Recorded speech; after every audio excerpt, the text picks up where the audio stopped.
Good afternoon, everyone. Welcome to this week's Mortgage Minute. My name is Art Alvarez with Mortgage Works, where we have the answers and they're on the house. Coming to you from a pretty warm and toasty Palm Springs in the greater Coachella Valley area. We're actually nearing record highs, mid upper 80s, which even for the desert, that's a little toasty for early mid December. Um, and and then as well, of course, I want to make a correction from last week. I had usually I touch on the sports world in some fashion, and I mentioned that we had 47 college football bowl games coming up. Well, that turned out to be an incorrect number. It's not much lower. 41 college bowl games scheduled for the coming several weeks going into January. Actually, going into January with the college football playoffs. The very first bowl game coming this Saturday, the Celebration Bowl. That's coming to you from Atlanta, Georgia, and it's South Carolina State versus Prairie View A&M. And this is actually should be a pretty good bowl game. Both of these teams have decent records. South Carolina State 9-3, Prairie View A&M, which that college is in Texas. They're 10-3, so that could actually be a pretty good game. Although the real college football game this weekend, I believe, will get a lot of attention just because of the tradition, is the Army-Navy game. So that's on Saturday as well. I have a feeling they'll probably get a few more viewers than the Celebration Bowl, so we'll see how that goes. I've always enjoyed the Army-Navy game. Back when I was a kid, I briefly considered maybe going into the Navy coming out of high school. I ended up not doing that, but sometimes I regret that. But in any event, I kind of just pull for Navy just because of my interest in the sea, and I used to be a boater all my life, and so forth and so on. So with that, let's go right into what's going on with the mortgage market and the financial markets. First, what we want to do is give you an update on mortgage rates. We encourage you to go to our website. Right on the homepage, I post rate indications. And again, I call them indications because every specific loan is going to be tailored to your specific parameters, including property type and down payment, credit score, and so forth. In fact, if you want to get an idea how mortgage rates are determined, don't forget that box at the bottom in red. Click that on, and there's a short video where I go into more detail about how mortgage rates are determined in the marketplace and day to day, week to week, month to month. Bond yields are elevated a little bit, but we're still hanging in there in the very high fives on most loan programs, including conforming, FHA, VA. Jumbo kind of got back into the sixth level, but still generally pretty good. But as I said, and Jeff's going to bring that chart back up, the 10-year bond yield, a little bit elevated. It's not just been probably 2-3 weeks ago, the 10-year bond was down to 4. We didn't see the kind of move in the 10-year yield that we often see in advance of the scheduled Fed meeting. A lot of times we see this yield start to drop in anticipation of the Fed meeting. And then once the Fed meeting is concluded and they make their announcement as to any decision to adjust the Fed funds rate, we often at that point see the bond yield jump back up. This time around, it didn't really work that way. The bond yield kind of remained elevated in anticipation of the meeting. When they made their announcement midday yesterday, 0.25% lower than the Fed funds rate, bond market really didn't react much. It kind of stayed elevated right around 418. Then it finally kind of did drop a little bit early today. We got down to around 411, but then, of course, you can see there it's kind of trickled back up to 414. So not much of a reaction in the bond market to this announcement from the Fed. So let's go ahead and talk about what is going on in the markets this week that might cause movement or not. And as I've been saying now for the last several weeks, another light week on the calendar as far as data points. The government's still kind of getting caught up with all of their data that they're trying to pour through and try to get these numbers released, albeit they've all been late. Probably the biggest one that came out this week, at least before today, was the JOLTS. That's the Job Opening Labor Turnover Survey. That actually had a big jump in available job openings, 7.7 million versus 7.2 million forecast. But that was kind of brushed off as, I'll call it, holiday hiring and low layoffs. So even though there was that increase, it wasn't really perceived or interpreted to mean the job market is softening up that much. It has more to do with new openings as it relates to the holiday shopping season. Of course, the big news this week was yesterday's conclusion of the two-day Fed meeting, Tuesday and Wednesday. About 11:15 Pacific Standard Time is when we got the news. The Fed lowered the Fed funds rate by 0.25%. And again, that was highly, highly expected, so not a surprise. What really I think affected the market and why the bond yields didn't really improve much with this announcement, if at all, again, has more to do with Powell and his commentary in the press release after the meetings are concluded and they've made their announcement. Powell kind of made it clear that, at least for now, the Fed's only looking at one more rate cut, and again, that's the Fed funds rate, all of next year, all of 2026. So you might be a little disappointed to hear that. A lot of folks were anticipating or hoping, might be a better way to describe it, that we would have multiple rate cuts next year. There was a few folks on the Federal Open Market Committee, and that's what FOMC stands for, who were in favor of more rate cuts, but they were definitely offset by most of the members felt like they should go cautious. And in fact, that was basically Powell's commentary was, hey, look, we're going to go slow on this, and we may end up deciding this is about it, other than the one more cut in 26. So that doesn't look like a Fed that's going to be particularly aggressive in terms of future rate cuts, at least anytime soon. Of course, we got Powell will be leaving that job here next year, and so we'll see who his successor is, and maybe they'll have a different impression. The last bit of data point that came out today was initial jobless claims, for unemployment benefits. It was forecast to be 223,000 after last month's only 191,000, or last week's, I should say. Came out 236, so higher than expected, but again, brushed off as, this is the holidays, so that number doesn't have as much meaning because of the fact we're right in the midst of the holidays. So as a consequence, it's more of the same. Rates are going to stay higher for longer. Rates are not going to come plummeting down anytime soon. In fact, all the major players, Fannie Mae, Freddie Mac, Mortgage Bankers Association, major investment banks, are all predicting that mortgage rates are still going to hover around the 6% range pretty much all through next year.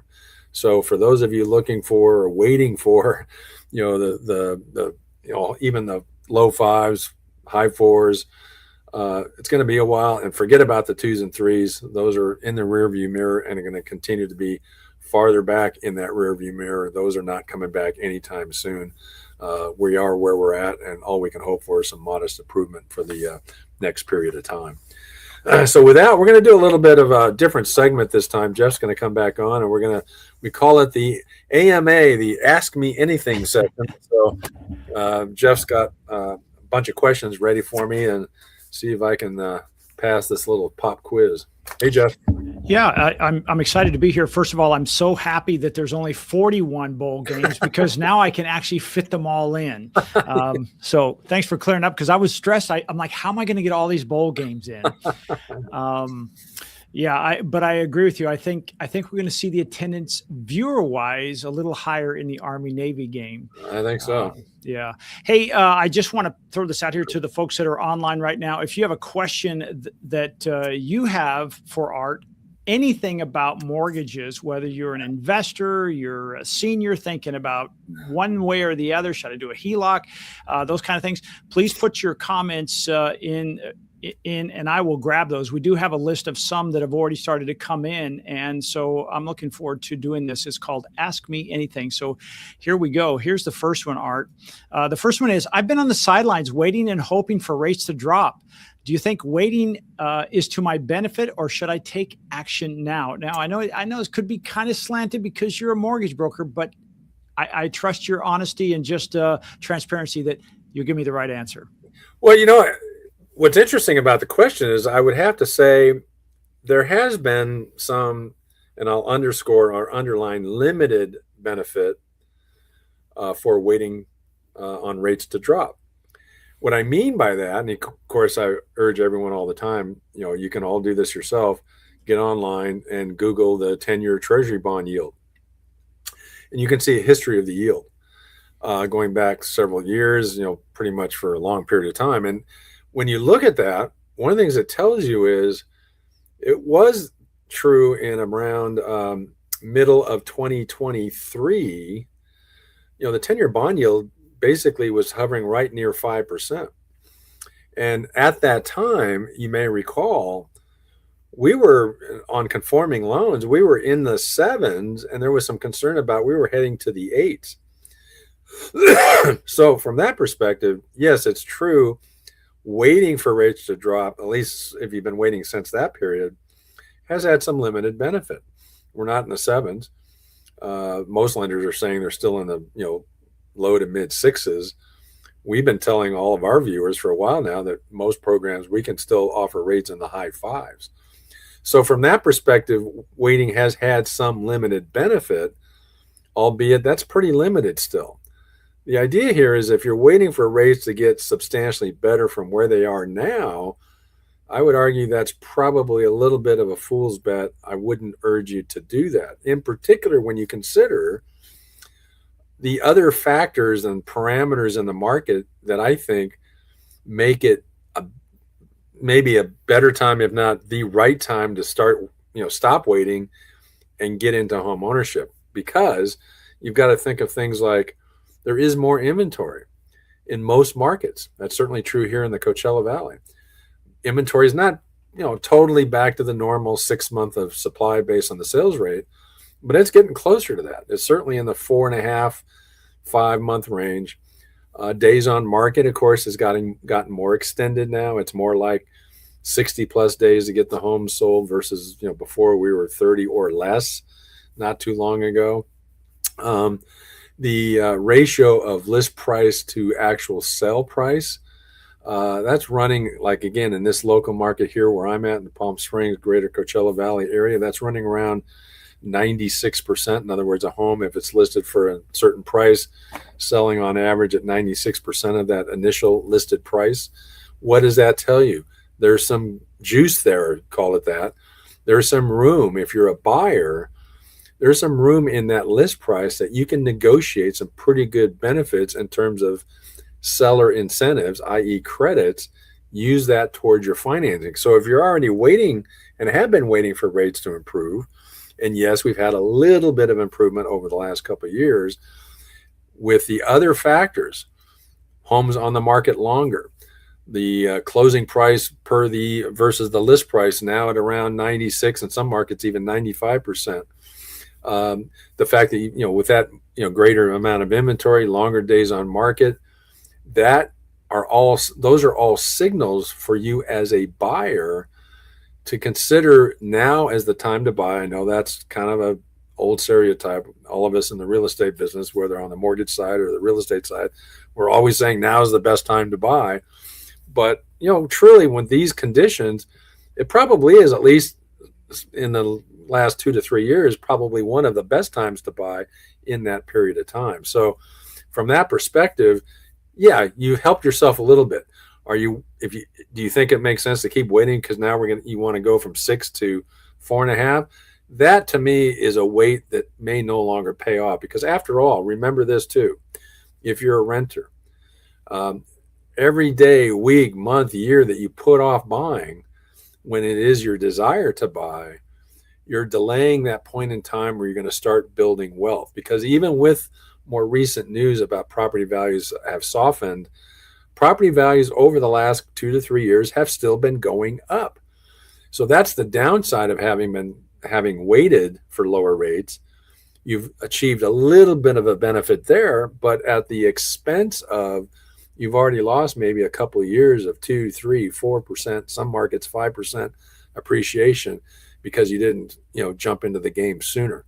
So now we got some pretty good rate levels, pretty affordable historically when you're talking about high 5s to 6, using buy downs to get those rates down into the low 5s on a permanent rate buy down, or high 4s, or using the temporary 2-1s or 3-2-1s where you can get a starting rate first year in literally the 2s or the 3s.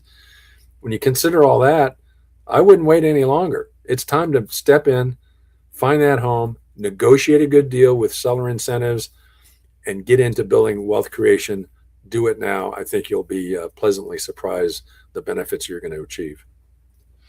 All right, I just have one quick point. I was looking back, since I have access to the 10-year Treasury, and I went back 6 months and it was 4.316. And I'm just curious now that it's 4.14. What does that mean? It's barely changed, it seems like, on the graph. Is that a big difference in what I would make as far as my monthly payment or the interest rate that I pay? Is that a huge bump? It's not a huge bump. I mean, in that respect, think of the 10-year bond yield, that number, that 4.3 6 months ago, that 4.14 now. Think of that as a mortgage rate. So, if you think of it that way, it kind of keeps it simple. Well, 4.3, well, that's almost like 4 3/8, right? 4.375. Yep. 4.14, that's sort of equivalent to 4.125. In other words, 4 1/8. So 4 3/8 6 months ago, call it 4 1/8 now. That's about 0.25%. So you've had some improvement just since April to now in terms of the rate. Now, a month ago, the 10-year bond was actually at 4. So again, using that April number to, a month ago, there was about a 3/8 improvement in rate. But of course, as we tell people all the time, this stuff moves around up and down all the time. You can go back to last year, or as I pointed out earlier in 2023, when that 10-year bond yield was close to 5%. And of course, no surprise that we weren't talking about 5 7/8 like it's on our website, or 6 1/4 as the media says is the current mortgage rate. It was more like 7.5. Yeah. Because it was, the 10-year bond was, 4.14 versus 5. What is that? 7/8% in rate, right? So that's why I always urge people, keep looking at that 10-year bond, kind of pretend it's a mortgage rate. And as you see it move, you can pretty much be assured that the actual mortgage rates that you're looking to, use for the program you're going to use are going to be moving in a similar fashion. Great. Well, I just want to remind those folks today that are joining us. This is Ask Art Anything. It's actually an AAMA session. We're talking about anything in the world of that. So Art just answered the question about waiting and staying on the sidelines. So if you missed that, you want to go back to that. This next one, Art, is a little bit more. It was a little bit lengthier, so I may have a little fill in. It says, I had the opportunity to buy my office suite instead of paying a monthly rental. I own my home free and clear. Would you suggest financing the purchase like a commercial loan, or take equity out of my home? What are the pros and cons with that? Yeah, that's a good question. And that brings up a couple of issues that you would want to think about. When this person was asking about buying an office suite, I believe what the intent there was buying a lot of folks may not realize this. Some office buildings are actual condominiums, just like a residential condominium building where you can own a unit within that building. Well, some office buildings are the same way. They're actually set up with a legal ownership of a condominium. And so you can buy an individual condominium unit in an office building. So that's what this person, I think, is referring to. And so then you've got a couple of choices. Certainly with respect to the actual office condominium unit, you can simply get a loan, a purchase money loan that's going to be secured by that unit. Now that's going to put you into the commercial loan category. That can be a little tricky. Commercial loans, generally speaking, and I've done a few. I can't say I do them all the time, but I have a pretty good idea of the basics of that sector.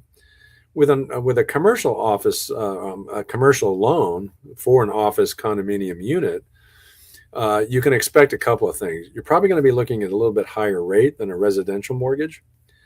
The requirements in terms of documentation and things like the appraisal are going to be a little more expensive and higher cost. And the terms, you can get 30-year financing a lot of times with commercial lending. The terms can be a little bit shorter, like 25 years, and oftentimes they can have a hybrid ARM feature where the rate's fixed for 3 or 5 or 7 years, and then it converts to an adjustable rate loan.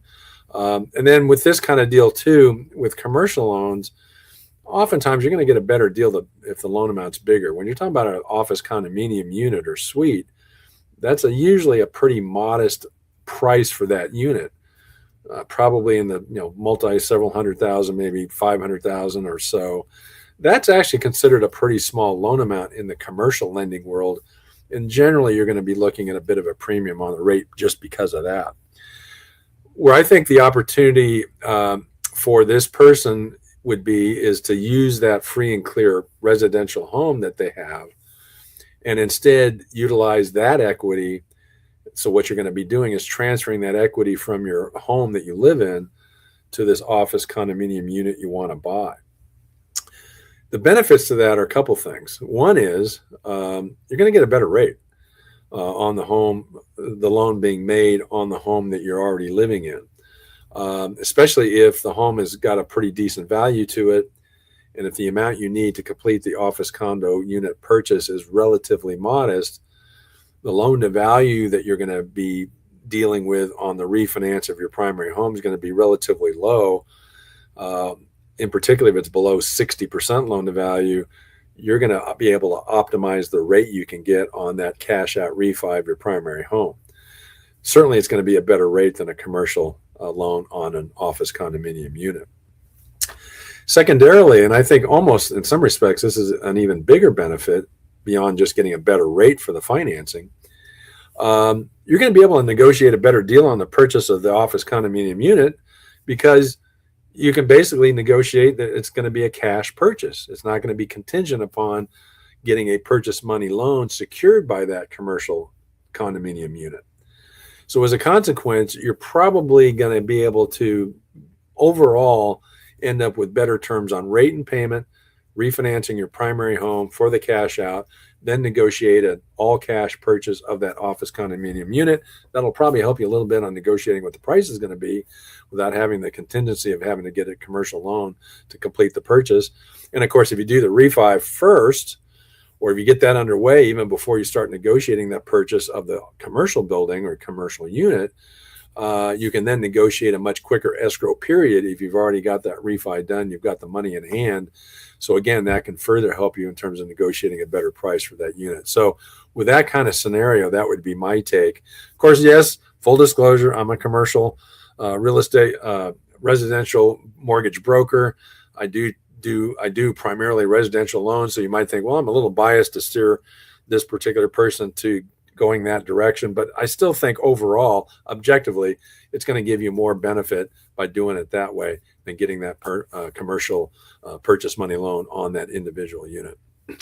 Well, I was curious, Art, when you said that is, you get a better rate. I was looking at your current loan amounts or loan rates on your homepage, and it's like so if I just go get a HELOC, not the fixed rate HELOC, but if I just get a HELOC, that's under 7%. Will a commercial loan compare with that, or is it going to be higher? Like you said, I'm going to pay a premium because in the world of commercial loans, this is kind of a little loan, so it's kind of a higher risk, I guess. So I'd pay a higher fee. Well, yeah, exactly. I mean, the rate you're going to get on on a commercial loan for an office condominium unit is probably going to be more comparable to a HELOC rate. And of course, remember, in terms of this particular question, taking equity out of my current free and clear home, a lot of folks would look at, if they're in that position, they'll come to us and say, and I've had this happen actually multiple times recently. They'll come to me and say, well, I own this property free and clear. I want to access the equity. I want to get a HELOC.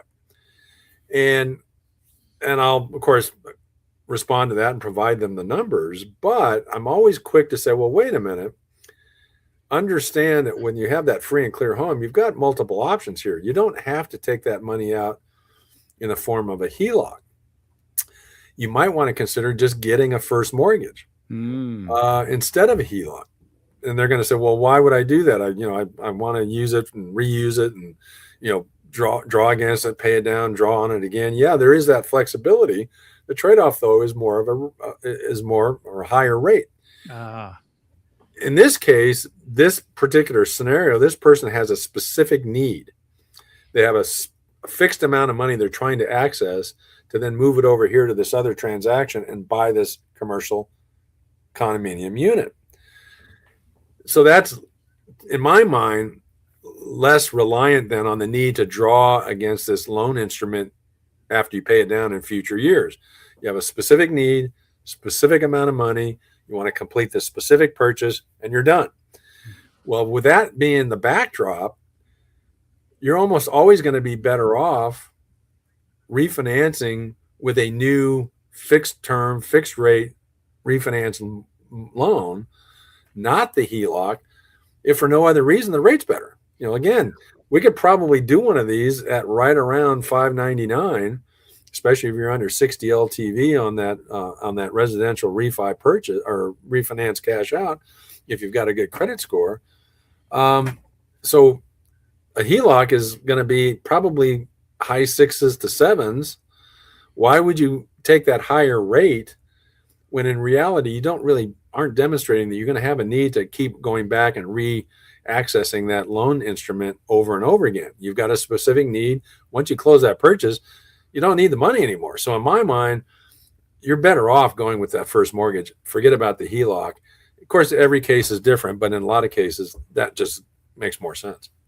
I mean, that's a benefit of working with someone like yourself, Art, is the fact that you can look at it from so many different angles and so many different examples of what you've done in the past to help coach or guide, if you will, at least present the scenarios and find out exactly what they need. And it sounds like this one is, hey, a first is much better than the HELOC for those reasons. It's a very specific reason. Yep. And the rates are better. So that's a great answer. Thank you.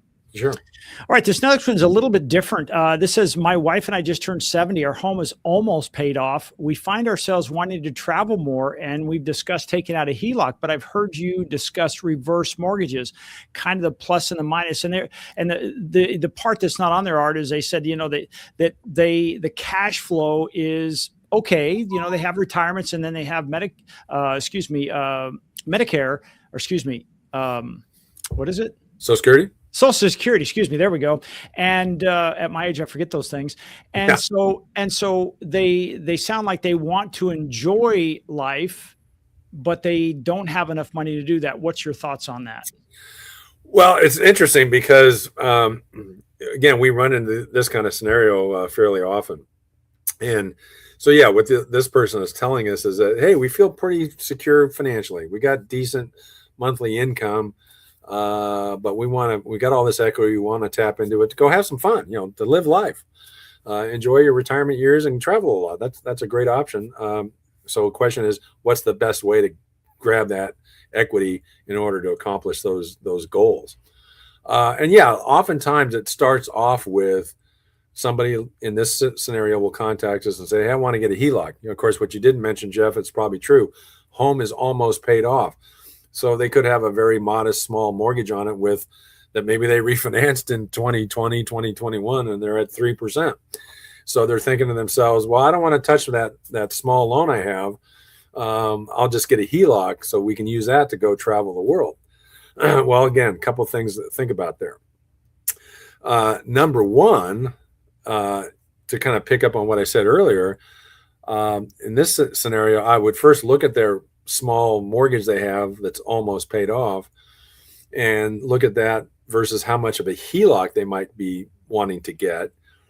And if the HELOC is going to be a substantial in size compared to their existing modest mortgage that they don't want to pay off, I may very well say, look, as we just said earlier on the other question, you might be better off just refinancing into a new first, pay off that modest, almost paid off existing first, and then use the rest of the money. You'll get it all in a lump sum for your travel kitty, and off you go. But even that probably isn't going to be the best option when you consider the fact that whether you get a HELOC and you keep your existing, modest first mortgage, or just get a new first mortgage, you're going to be incurring a new monthly payment, and certainly going to be more than what you're paying now. And so oftentimes, maybe that's not really the best way to go. And because of the age, as we are pointing out here, just turned 70, this becomes a clear case of looking at a reverse mortgage as a potentially better option. And there's a couple things to think about. There are a couple of reasons why this might make better sense. One may be especially if that existing modest mortgage amount that's on their home now is of a low rate, the reverse mortgage opportunity could involve getting a second mortgage. So yeah, not a HELOC, but a second mortgage. But this would be a reverse mortgage type second mortgage. We call it the home safe second. What this would allow is the homeowner can keep that modest, almost paid off first mortgage, get a home safe second. That can be the money they use for their travel goals. Now, that scenario, they're going to get all the money at once. So they're going to have to park it, in a interest-bearing account, or at least earning yield until such time they start, accessing those funds for their travel plans. So that's, part of that scenario. But again, the benefit of the home safe second is you don't make payments on the loan unless you want to. If you don't, the interest accrues to the balance and it will grow over time. So that would be one way to approach this particular scenario. The second obvious way to go would be to get a reverse mortgage that's a first mortgage. The most popular option is the FHA HECM, home equity conversion mortgage. So you would get a new first mortgage FHA HECM. That would be a reverse mortgage. It would pay off your existing modest, almost paid off first mortgage. And then what you would do is set up the rest of the available loan amount you're going to be getting, set it up as a line of credit so that way it's there ready for you to tap into as you start pursuing your travel plans. In the meantime, until you start more aggressively traveling, that line of credit that you've set up in the FHA HECM reverse mortgage, the unpaid balance, it grows over time. That's a subtle benefit a lot of folks don't realize compared to a traditional HELOC that most people think about. The line of credit in a reverse mortgage, after you've set it up, well, a couple things about that. You're not incurring any interest cost unless you start drawing on that line of credit. And then the other benefit is until you start drawing on that line of credit, that initial line of credit limit, if it has a zero balance on the line of credit, the credit limit's going to grow over time. So that's sort of another benefit that folks don't think about. So as a consequence, that probably may be their best approach in this particular case. But in either event, either a FHA HECM first mortgage, reverse mortgage, or a home safe second reverse mortgage, second mortgage, one of those two options, I would argue, are almost always going to be better than just getting that traditional HELOC or a refinance of your first mortgage with cash out, because that way, with those options, you're incurring a new monthly payment. And you don't have the benefit of deciding whether to make it or not. You have to make that payment. So to avoid all that, avoid that obligation, and be able to make payments only when you want to, if at all, I think these couple of reverse mortgage products I just described are probably a better choice. Well, I love this. I love this last one you talked about, because all of a sudden it occurred to me of like, okay, if you get a new first mortgage using the HECM, it pays off my mortgage. So it frees up that money that I was paying to that mortgage. So that could add to my travel plans, if you're my travel budget, and maybe I'm not tapping into the unused portion of that very much. So that's really kind of a cool setup, Art. Exactly right. That's why I say, I mean, my first thought when I saw this question was, well, yeah, there's the home safe second. If they've got this modest first mortgage, and if it's at a low rate, then the home safe second could be a good option. But when you think about somebody that are in the 70s, and I'm sure their travel plans are going to be extensive and span over maybe several years. So it's not like you need all this money all at once for your travel plans, but you need access to it on demand when you do start the travel. And each trip, you've got to maybe draw some money on, but you're not using up that whole line of credit. So that way you're keeping your accrued interest costs down because you're only using the money gradually over maybe several years as you travel all over the world. So, in my mind, that is a really great option. That's even better than the home safe second. The home safe second it's kind of like that earlier question we were talking about, buying the office condo. The home safe second, usually that makes more sense if you've got a specific need for the money because you're going to get it all at once. It's not a line of credit. And so if you have a particular objective, goal, a project, or buying another property, a specific need for a specific amount of money, that's where that home safe second probably makes more sense than this particular scenario. I think that's great. Good point. Good point. Hey, this next one is one that, as I'm playing with my pickleball friends, they're saying more and more of this. It said, our son has completed college and is moving back home. They're not really excited about that part. They said, we have space to build an ADU, although thinking we can use the equity to buy a duplex. So maybe they're living off property. Are there advantages to each of these? I think so. Of course, the first thing I would comment on is our son has completed college, is moving back home. Well, maybe what they should have done is when the son was at college is buy a property there near the college, maybe the duplex that's part of this question, so that the son could be living in a property that they would own near the college.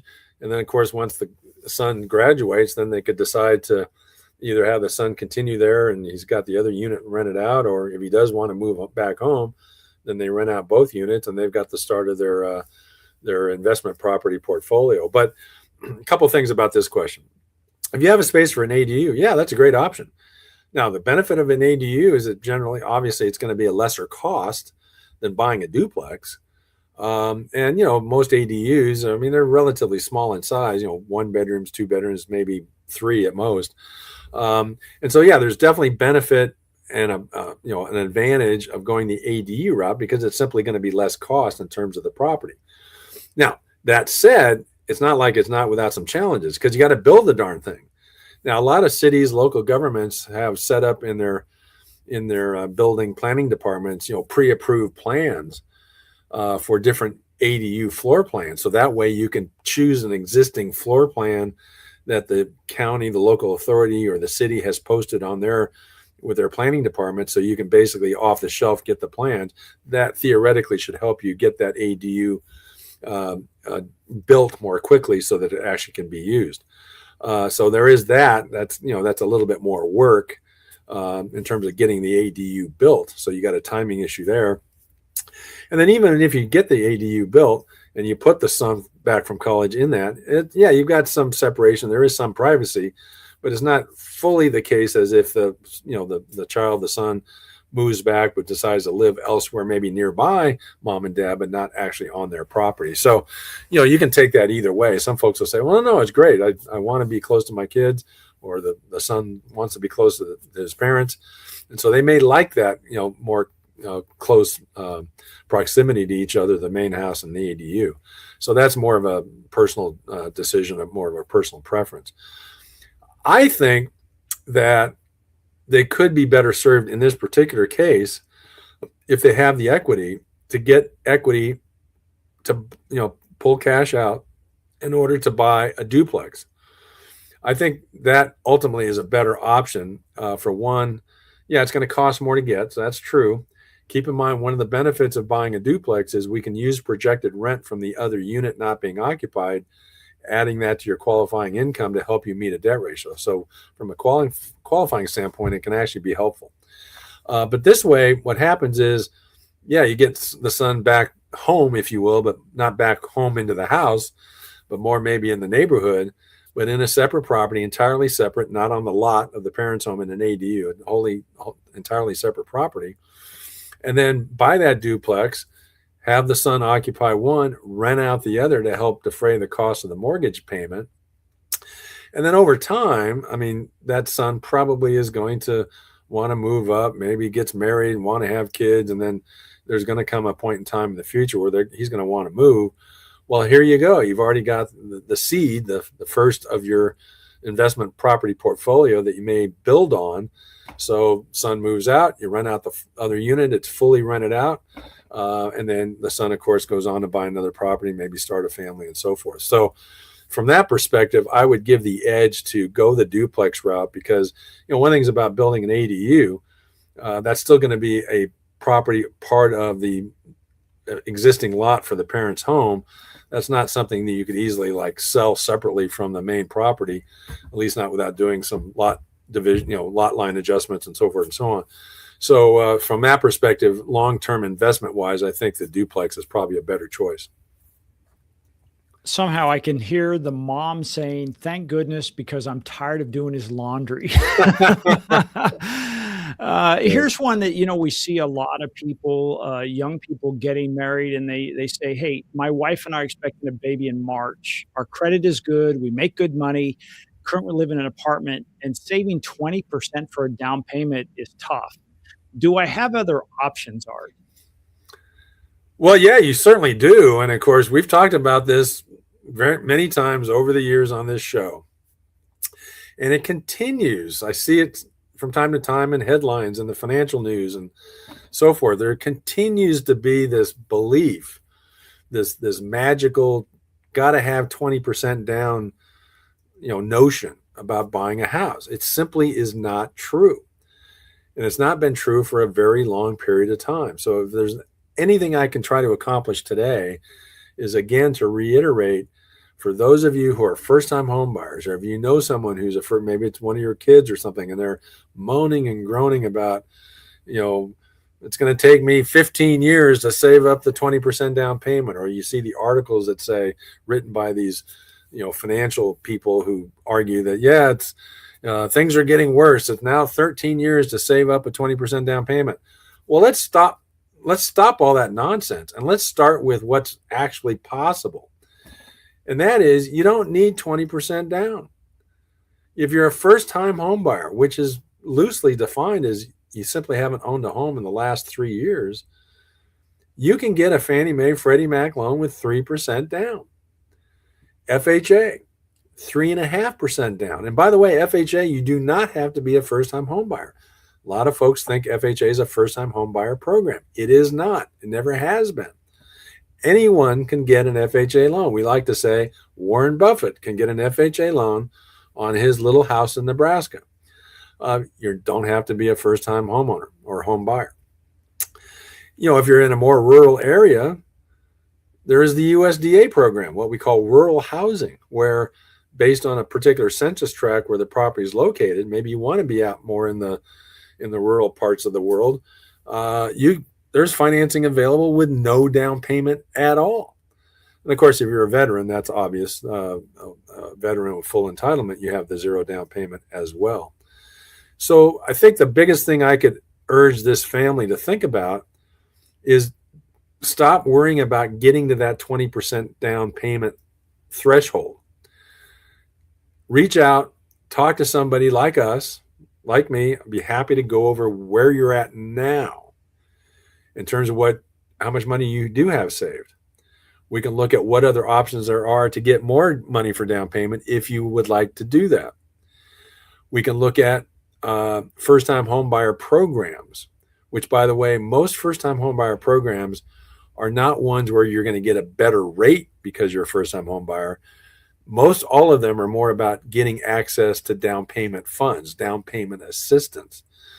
And in fact, when you need that, there's a bit of a trade-off. You're actually going to probably get a higher rate on your mortgage because you're getting down payment assistance, and it can be more difficult to qualify for based on both credit score and debt to income ratio. So the first-time homebuyer down payment assistance programs, while available and can help a lot of families, they do come with some trade-offs. And so what I try to do is show folks all of those programs, but also focus on, if you do have some money, if you do have at least 3 or 3.5 or 5% down, maybe you can get access to a little bit more, maybe through a gift from a relative. Or another popular option is, if you have a 401k account, borrow against that, get a loan against your 401k. We can help you find ways to buy that home with a lot less than 20% down. And of course, as part of that process, I'll also determine if you have sufficient monthly income to handle the loan amount, the higher loan amount, and that higher payment that is going to result from putting less down. But I got to tell you, and I've seen this many, many times, I am often surprised at when I encounter a new prospective home buyer that wants to get qualified, they're actually, in many cases, income is not their problem. They have good income. There's a lot of folks making pretty good money out there. And I'm talking including younger folks, despite what the media would have you think. And so when I encounter that, I'm oftentimes able to show somebody that, you know what, you don't need that 20% down. Get it out of your head. Let's look at 3%, 3.5%, 5%, maybe 10, and let me show you how we can make that work for you in a very affordable and comfortable way. So again, don't get that 20% number stuck in your head and you're just, with tunnel vision, focus on that and nothing else. Reach out, talk to somebody like us. We'll be happy to show you there is a better way, and you can accomplish home ownership without that silly 20% notion that is still kind of baked into everybody's head. It almost feels like, Art, when we're talking about this, it's almost like, you talk about the rates being at one thing, and then you look at the news and they're way higher. And is it kind of that mindset? Is there just, hey, 20% is kind of the only way you can buy a house, and so that's the thing that sets in, and 8% or 7% interest rate is the way it is when it's not even that high? Well, yeah, that's it. It's like, again, we talk about it all the time, but beware the headlines. One of the most frustrating things is this 20% down notion. In fact, if you look at the mortgage industry in the U.S. historically, the whole reason the FHA program was created in the 30s was to help get people away from thinking you needed 20% down. Well, of course, back then it was even more, like 50% down. Wow. So the whole point of the FHA product, the whole point of the program, was to make people aware that you don't need that much money to buy a home. And so even though that program has been around for, what are we talking about, 90 years now, there's still so many folks out there, just the general public, those who write material for the business pages and the business news channels and all that. This 20% is just still latched on to everybody's psyche. And it's just like, it's very hard to get it out of everybody's head, because it's just, it's become a standard that is a little bit worn out and not realistic anymore in this day and age. And one of my missions is to try to convince everybody that, you don't need to worry about that, and you can still buy a house. Well, we've had one additional question come in, if you have time. Sure. Okay. It says, we want to sell our house and move out of the area. However, it appears properties are moving a little slower. Any ideas on how we can market our home to stand out and get it sold? Oh, yeah, for sure. What comes to mind is what I also harp on quite a bit. Do what builders do. If you want to sell your house, if you want to move out of the area, which, of course, in California, that could mean moving out of state. But if that's what you're looking at, and you're worried about, there's more inventory of homes for sale, you're going to get kind of lost in the crowd in terms of making your home stand out, your listing stand out. I would urge you, talk to your agent, talk to your listing agent, and then you and your listing agent talk to somebody like us. Give me a call. What I would do is I will help you come up with some ways to market your home using financing to attract more buyers. When you list your home, you're going to talk to a listing agent. You're going to come up with some price, some list price that the agent's going to recommend. Now, you as a seller have got to decide if you're going to agree with that recommendation and list at that number or list at a different number. A lot of listing agents will say, well, I'm trying to convince them to list for this, but they want me to list for this plus 10. And regardless of where you come out on that, you also want to have a frank discussion about, well, once we pick a list price, we need to understand right from the get-go, what are we going to do if 30 days, 45 days go by and we don't get an offer? Then you've got to start thinking about making an adjustment to your listing, either in price or some other way. Well, I would argue, think strategically about all of that at the front end, and then consider this, because this is what builders do. They're going to do their budgeting, figure out based on their cost to build a home what they should sell it for. But oftentimes, in fact, most of the time, they're going to come up with that number and they're going to tweak that number further. Why? Because they're almost always going to provide some sort of incentive package to that buyer. And what do they often do? They account for the cost of that into the price. So if you're looking at a price, your home, and you're going to sell it for $750, you decide that's the number. I would suggest, you know what? Do something more creative. List it for not $750, list it for $789. and then put in, have your listing agent put in the public remarks that you'll provide an incentive for a rate buy down or closing costs with a full price offer. Again, that's what builders do that all the time. We're handling homes for loans for a particular home builder right now, where they're offering standard $30,000 with every unit being sold. So we take that money and we show the buyer how they can use that for a permanent rate buy down plus closing costs, or a temporary 2-1 buy down or 3-2-1 in some cases plus closing costs. So we can show the buyer how they can benefit directly in terms of lower rate, lower payments, lower cash to close by using those incentive dollars from the seller. So if you're a seller, think in those terms, adjust your list price to allow some room for you to offer those kind of incentives at the front end when you first activate the listing. I would suggest to you if you do that, you're going to have, I think, a little bit better success in making your listing stand out, and more likely going to attract some buyers that you otherwise would not attract. I think that's great because, again, in the area where they mentioned they are at, it's like everybody seems to be at the same price. And now, as you said, after 30 days, all of a sudden, what do we see? Well, we see rates or prices drop, which then gets them all keyed up like, wow, geez, I'm going to have to give my home away. Right. But it sounds like what you're talking about makes so much more sense. And again, it's not uncommon, as you say, the new home sellers use this all the time and are very successful with it. Yep, very much so. Yeah. Well, Art, thank you so much for jumping in and doing this. This was a lot of fun. I hope everyone enjoyed this. This was the Ask Me Anything program with Art. And so if you have any questions, please send them in, put them in the comments, and we'll continue this offline. But Art, thank you so much. I'll give it back to you. All right. Thanks, Jeff. Well, thank you everyone for watching and listening to this week's Mortgage Minute. My name is Art Alvarez with Mortgage Works, where we have the answers and they're on the house. Have a great weekend. It's going to be kind of a toasty week this week, both here in the Coachella Valley area and I think in a greater part of Southern California. Don't forget, start of the college football bowl season this Saturday, the Celebration Bowl, but of course also there's that Army-Navy game. So in the meantime, have a great weekend, and then we'll see you next week on the next edition of the Mortgage Minute. So long. Take care.